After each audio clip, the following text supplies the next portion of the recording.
Comment parfois nous comprenons mal le moment de la perte. Ou nous interprétons gravement le moment du gain. Ne gagne pas toujours n'est pas Gabriel? Ne perd pas toujours. Exactement. Parfois une famille ne gagne que lorsque les gens comprennent ce qu'ils perdent comme gagné.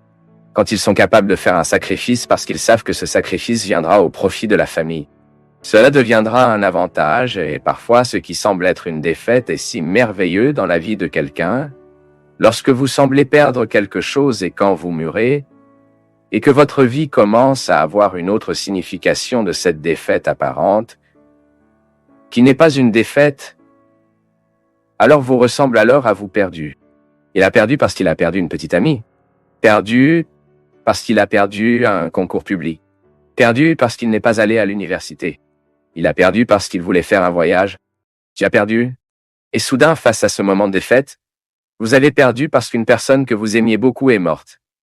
Et vous avez beaucoup combattu pour lui sauver la vie. Et que vous n'avez pas sauvé. Donc cela ressemble à une défaite.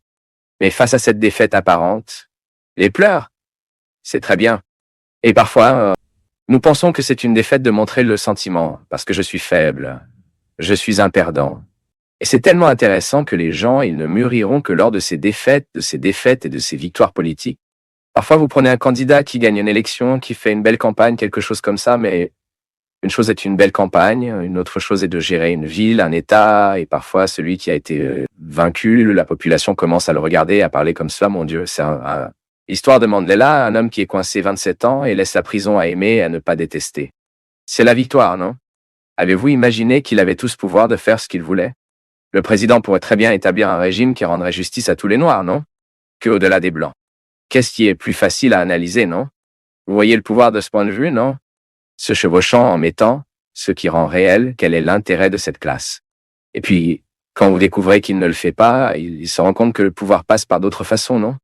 Il y a une belle scène, Gabriel, dans ce film de la liste de Schindler. Lorsque Schindler entre dans ce bureau, je ne sais pas s'il était un général, ce qui est extrêmement méchant, et qu'il traite gravement cet employé qui est à l'intérieur, et menace en quelque sorte la mort, et donne un coup devant Schindler, et tue ce juif devant lui, et dit comme ça, c'est pour montrer que j'ai du pouvoir. Ensuite, Schindler le regarde comme ça, mais ne pas tuer, c'est aussi montrer le pouvoir. C'est très intéressant. Et parfois nous s'identifions uniquement l'aspect le plus brillant du pouvoir. Quand nous gagnons, quand nous perdons. Cela dépend de la façon dont nous l'interprétons. Et en passant, je suis de plus en plus convaincu que le développement de cette sensibilité chez l'homme est important. La capacité de voir la vie avec un peu plus d'amplitude.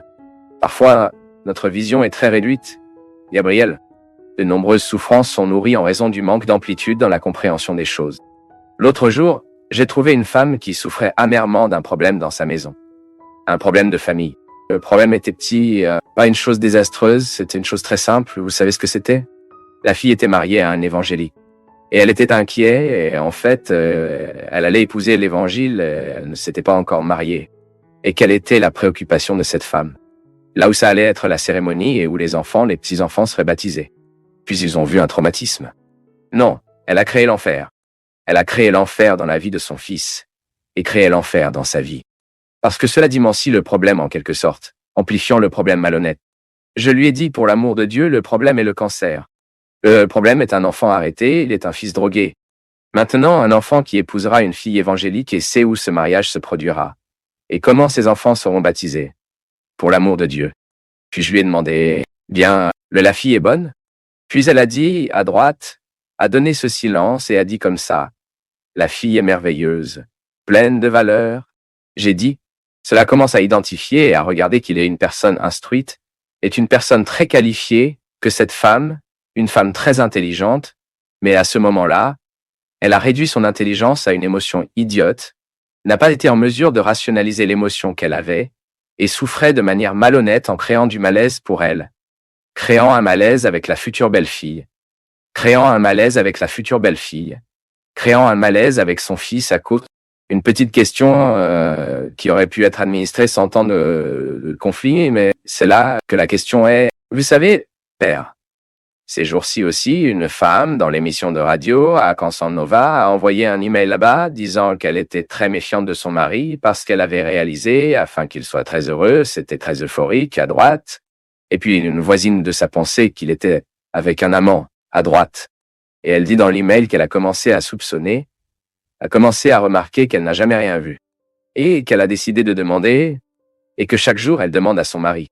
Elle regarde Marie et parle. Avez-vous un amoureux? Ou vous n'avez pas d'amant?